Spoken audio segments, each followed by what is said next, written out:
isometric basics.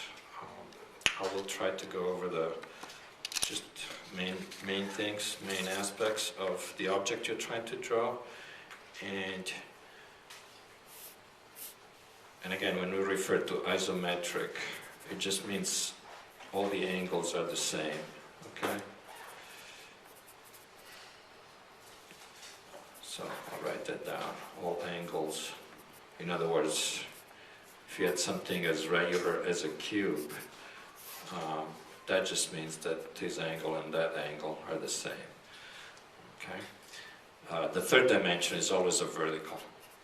So for your basic sketch, you always want to keep the vertical vertical. So whatever it is you're drawing, just keep one axis being vertical in relation to your drawing sheet, okay?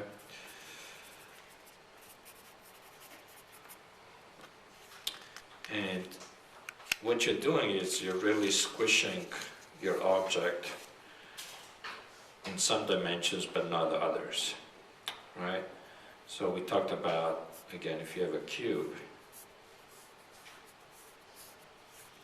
even though this and this and this are the same, that's not true for the diagonals. So these diagonals all of a sudden are like this and like this, and I don't know what the symbol is for different, but so these two are different.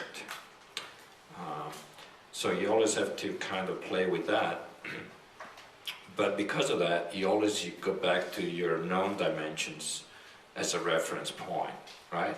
So if I want to know, you know, if I have a square, let's say, and let's say I have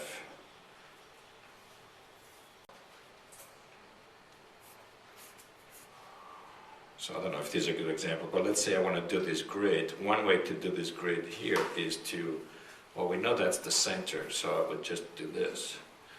And now, because of this principle of diagonals, I could even use more diagonals to determine the other center here, so I could do that.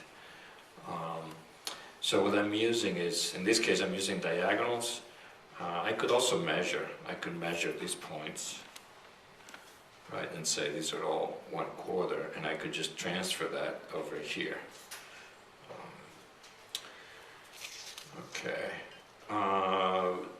Most of your objects have curves, and most of them probably have round curves. They're like sections of circles. So once again, when you draw those, if it's an iPod, and you've got your wheel here, imagine that you have, what if you had like a really thick iPod? Okay, so there would be like a cylinder that this wheel belongs to. It's kind of a slice of that cylinder, okay? So when you draw this circle in oblique,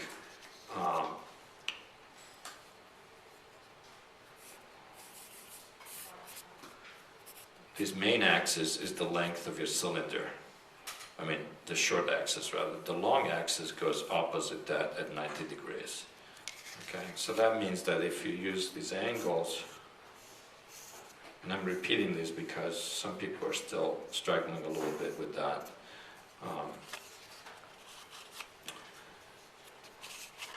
In your case, the cylinder now is going this way. So let's find out where it is. Maybe it's there. So I draw a vertical. That's my main direction.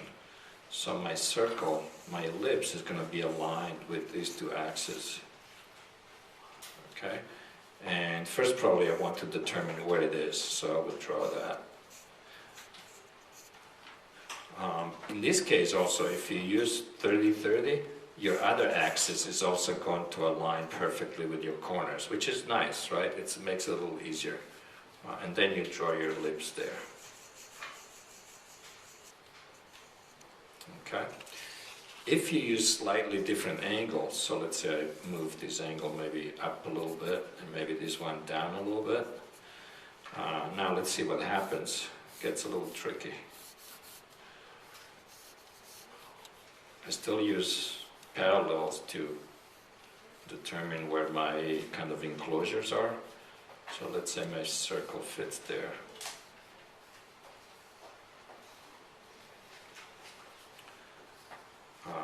my verticals, for now, for your first view, you just want to keep the verticals the same. So my vertical is still there.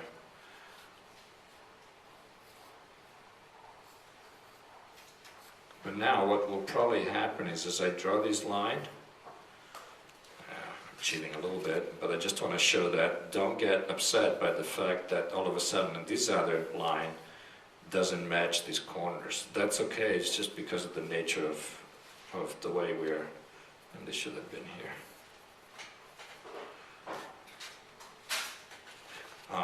But you still want to draw your ellipse following these two axes.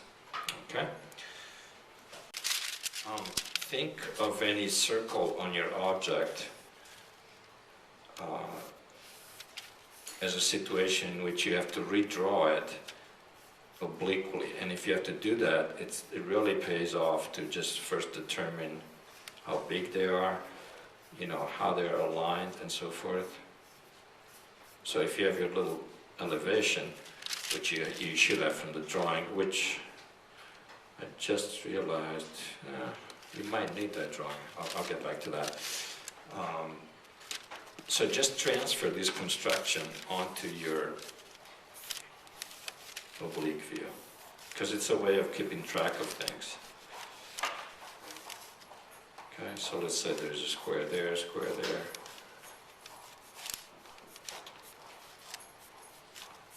And it's just practice, practice, practice. So now I can do this, do that. And then I just pick up what I need from these sections. Right? And then I connect them.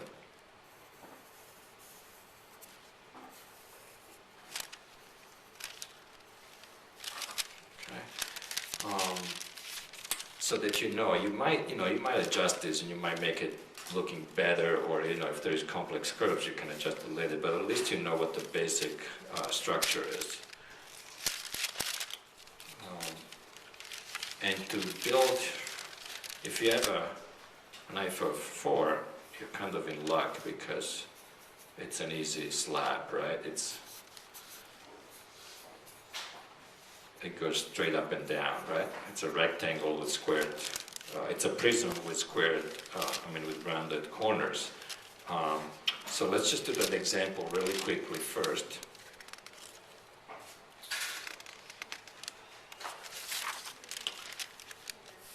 Again, still you still want to have always this reference, because that tells you, okay, I'm doing a little bit off, but at least I know, okay, that's like 1/6 of the total, okay? Just helps me keep track.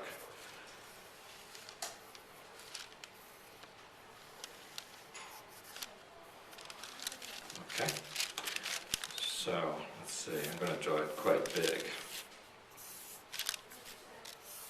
So right there, if I know that's 1/6, that's easy to break up, right?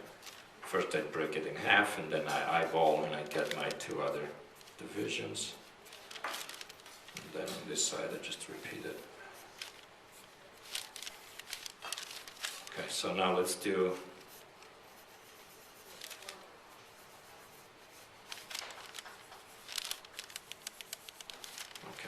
Now, how do you draw the bottom one? The bottom one, you extend your dimension. So let's say it's this thick.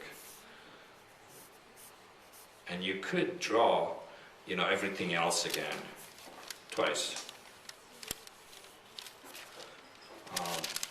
But another way to do it is you can simply extrude it down or up, depending, probably down. Let me just do it even bigger. I'll just blow up a corner here, okay?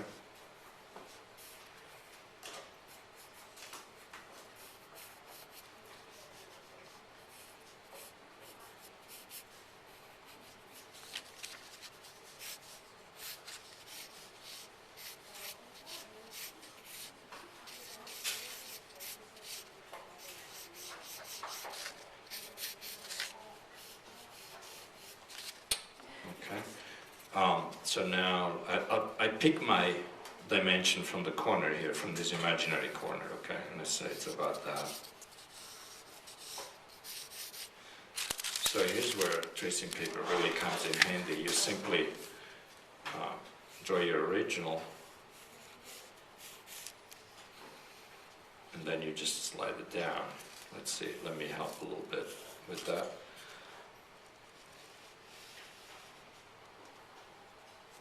Okay. And then you just draw the other part. And again, keep maybe these lines just to have your curves, you know, make sense where they stop.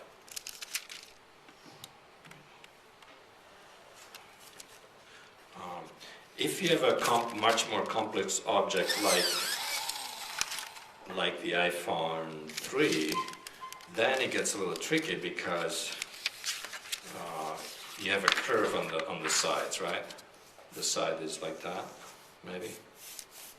So what you need to do is you still need to approximate. You need to say, okay, I have a line that's maybe that's a circle, and maybe this is, you know, I could almost imagine that's like a bigger circle. Okay, that's an oversimplification, but for your purposes, it might be enough. Okay. So let's do the same on this side.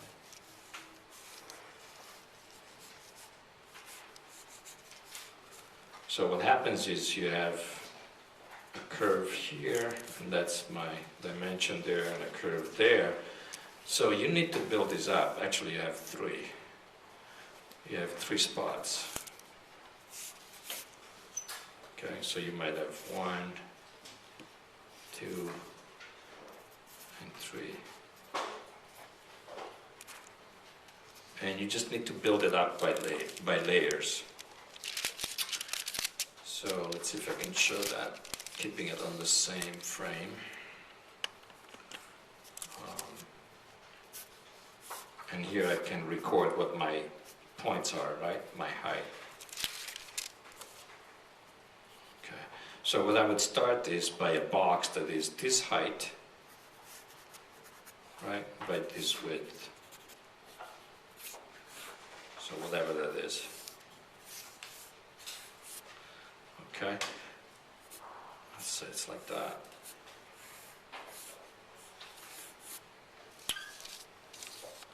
And here I measure this guy right here. So let's just say that's maybe 2/3 or a little more than half. So maybe I position that there. So as you can see, I'm starting to build up, you know, my layers. You have to kind of see it sort of in X-ray vision at first, and then you get rid of that, or you just leave them as construction lines. The top one, it's further in, and it's on this layer. So actually, we could call it like layer A, layer B, maybe layer C. So this would be B, C, and A. So layer A, it's smaller. So whatever that is, you would have to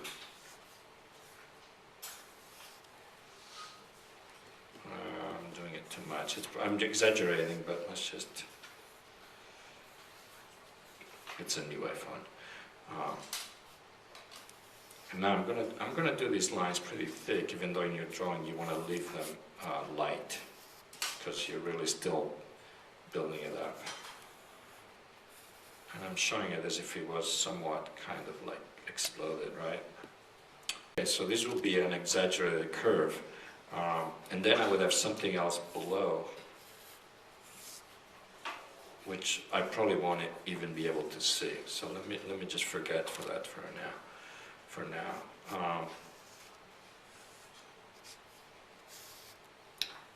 So I'm just going to build my circles here.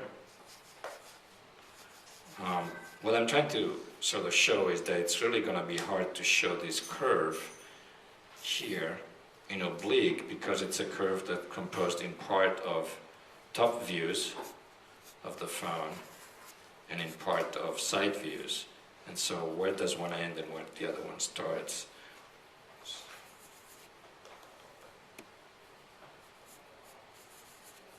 So the squares on this other layer are a little bigger, right? I'm rushing a little bit here, but let's see where we are here. So here, of course, I won't need it. So let me see if I can now. You probably again don't want to darken these until you're ready to kind of go with your final. And you use contour lines. We talked about contour lines. So here the easiest thing is to simply connect this, right? Just like that. And here too. So that doesn't really give me a great sense of the curve. But if I put a contour line here, I could start getting somewhere, and maybe one even in the middle here. So for the sake of the drawing, let's just say that this is not as narrow. Let's say it's a little bit bigger so that we can see a little bit maybe. So maybe there is another one there. Maybe there is another here.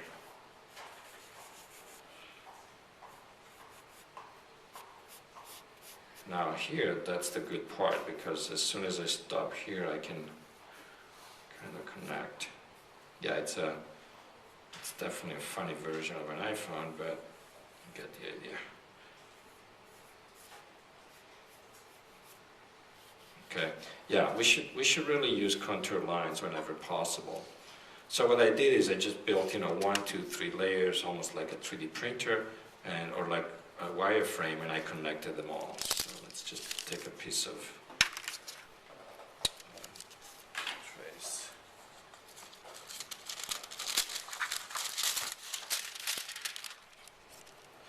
Don't worry too much about, like all the details in your objects, because you're never gonna, finish it if you put every single little thing.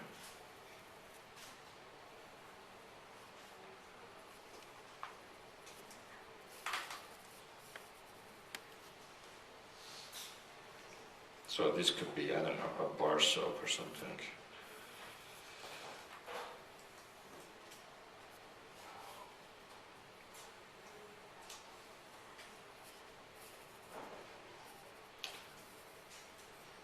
And so notice that even though,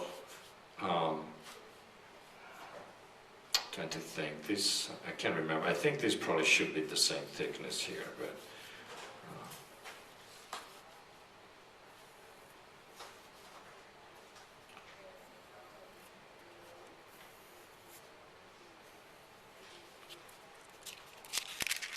okay, so that's looking okay, right?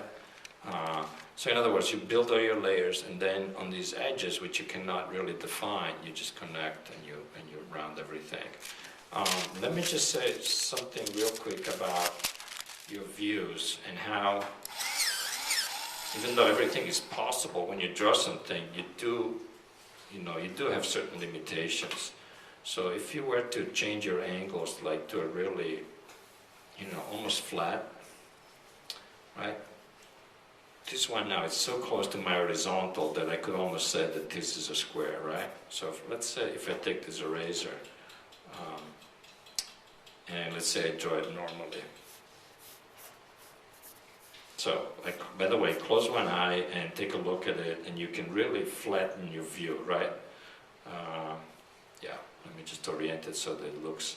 So if you close one eye, you really can start perceiving this in the way that it really is showing in your drawing. Okay, so you see these lines. It's a really, really good exercise. So we talked about moving this line this way and this line this way.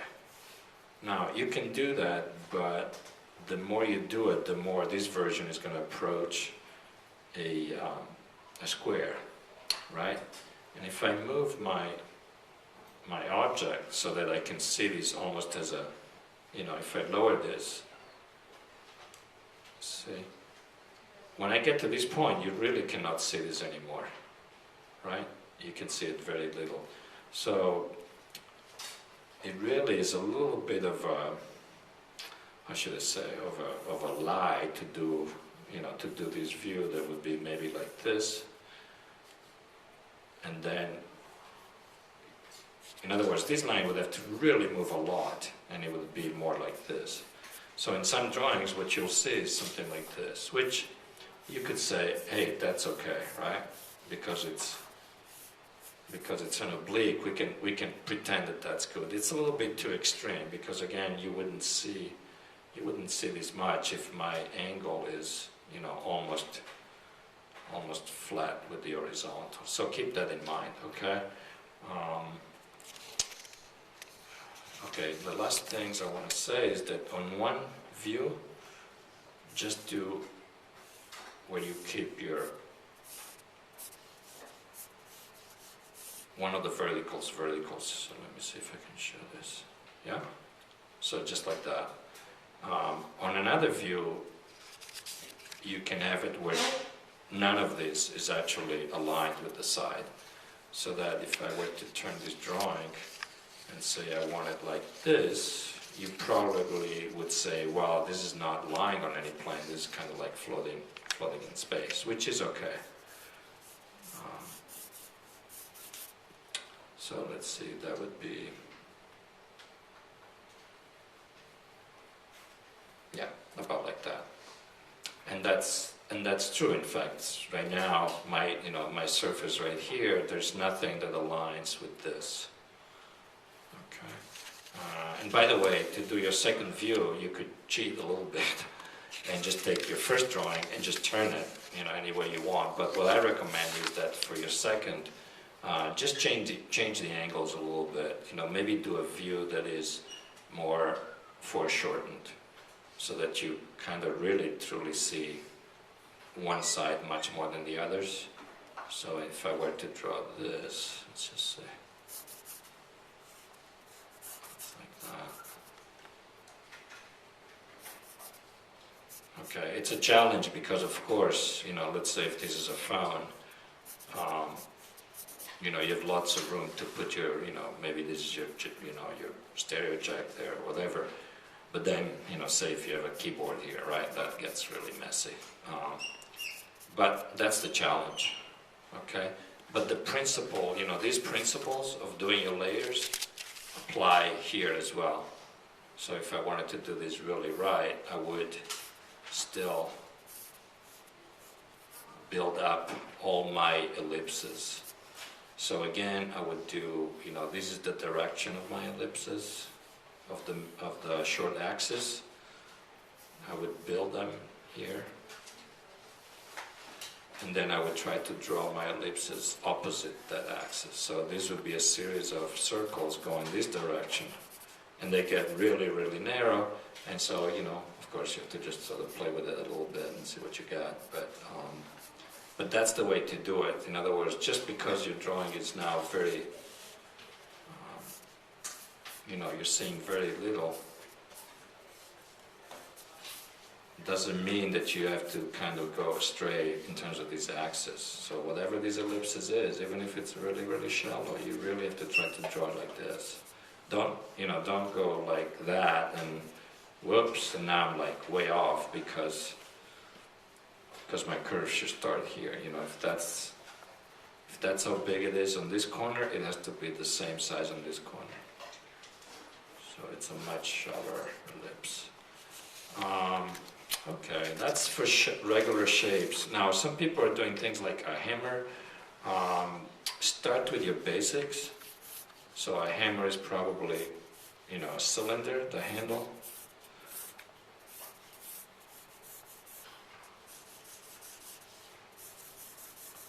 Right?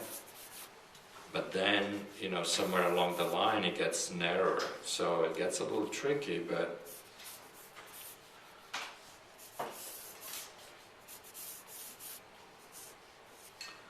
I think here it becomes, I think, more or less a circle. So let's say it's a circle there. So it gets much more difficult, but you can imagine that if I were to cut this into a more, you know, from a shape that's like this to a shape that's like that, how would I do that? It's still somewhat of an ellipse, but now I'm confined by these sides. So maybe it goes like that.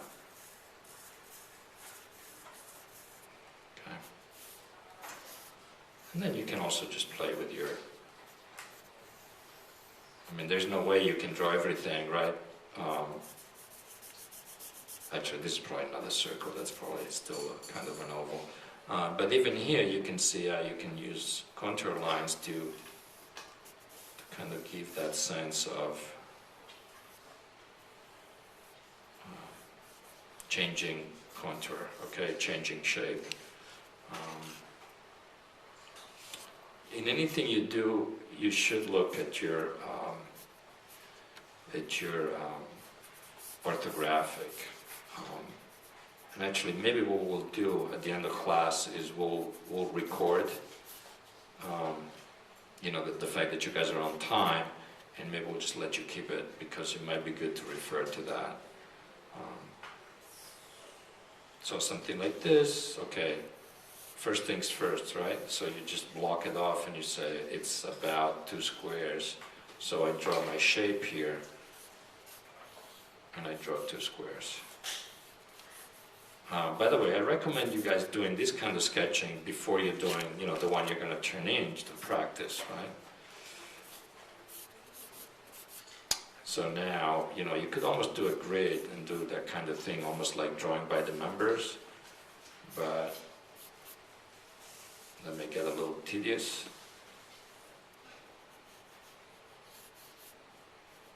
Okay, so you can see I'm kind of not just following,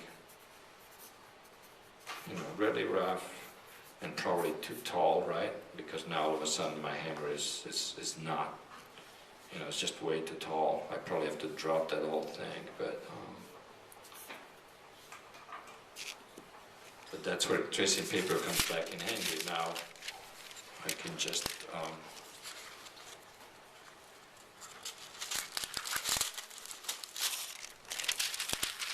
to reposition that in the correct spot, because really it's going to be here, that's my center, but then that's too high. So let's just quickly do as if the hammer was kind of a flat piece.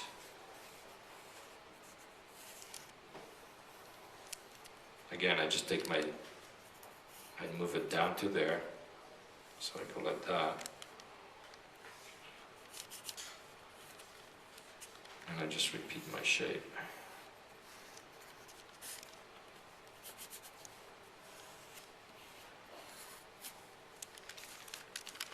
Okay, so that's about the shape of my hammer, but now my center is really here, right? So I move that down. It's a little out of proportion, but then you can start, you know, adjusting it a little bit. Okay, so that starts to be, you know, something. Then you could go back in and say, okay, but now that's really an ellipse. So how does the ellipse go here? This is my direction, right, of a hypothetical cylinder that's, you know, going this way. So I draw that, I draw this, and I draw my, and I know there's 2 of them, or rather I know that it's maybe like that, and maybe a little bit smaller, oops, a little bit smaller. So it's getting a little messy, but I can always go back to my tracing paper, right?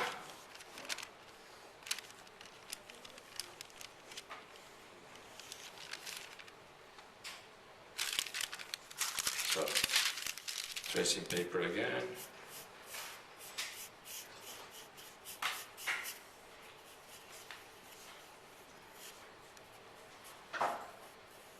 I don't have a hammer in front of me now, so my proportions are probably looking a little funny. And this, of course, was going that direction, right? So it's like that.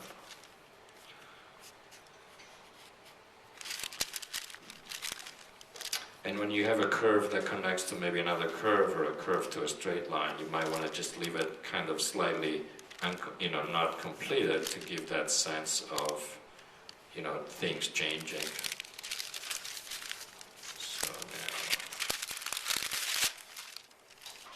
So now I'm going to just realign this to my original hammer thing. It's really important to keep your, you know, your kind of main axis together, because if I put this here, well, that's obviously wrong, right? So I just have to, you know, more or less figure out where it would be, so it's about there. It's a little big, my handle. Okay.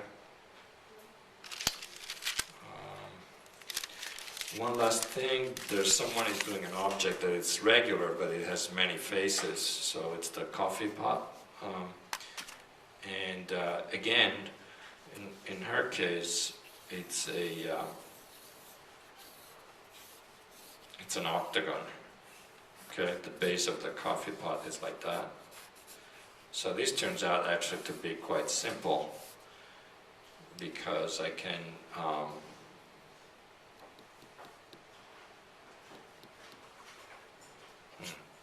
it's actually different that.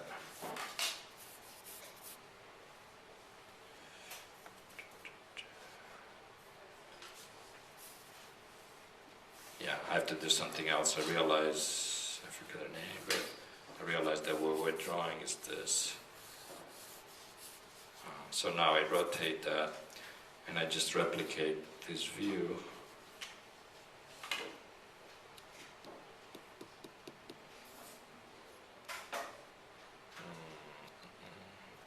I'm a little lost. Just give me a second, I have to think. Let me tell you what we did before. Before we just did this. We just drew our, maybe I should just redo it so I remember. And then we just picked these points. Because the diagonals at the median give us exactly the divisions, we just picked those along this circle. Okay. And this gave us the shape of the pot. Oh yeah, no, it's correct. Yeah, it's correct. Okay, so this is what we're drawing. So this spot is this spot right there. And then you would do the same, you know, maybe above, maybe it's a little bit smaller. Get my tracing paper again so I don't get too messed up.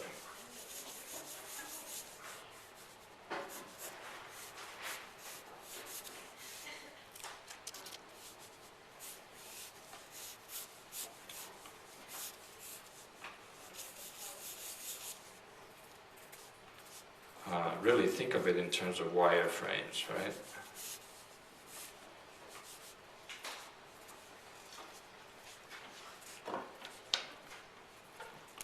So with that, I can connect everything, and I start saying something. I mean, you know, if you had an amazing eye, you could try to do a still life drawing and you could probably get it just right. It's a lot harder though, because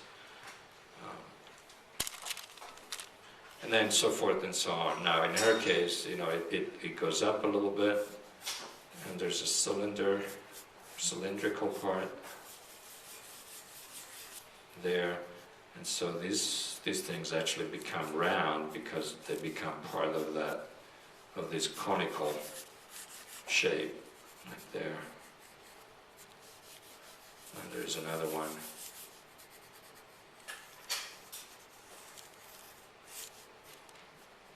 And you just build it up like that, okay? In any case, every time I'm just building these layers, right? So that would be that layer, this layer, this layer.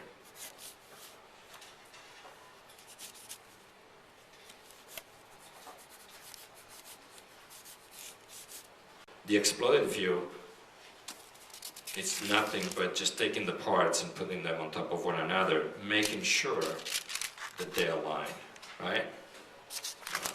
That's right, sorry, let me just spend 2 words on that.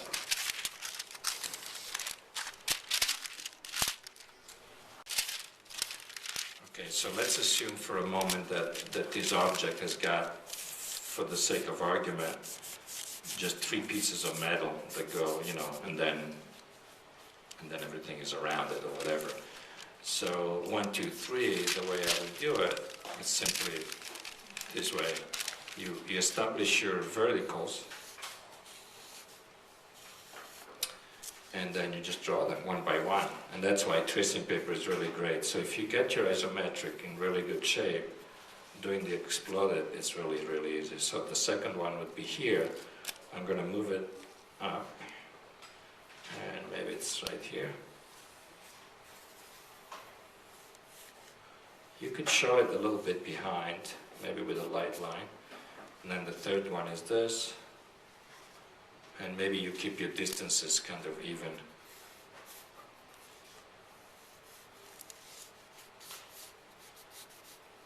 Okay, there's nothing much to it. I mean, don't break your phone again to show what's inside, but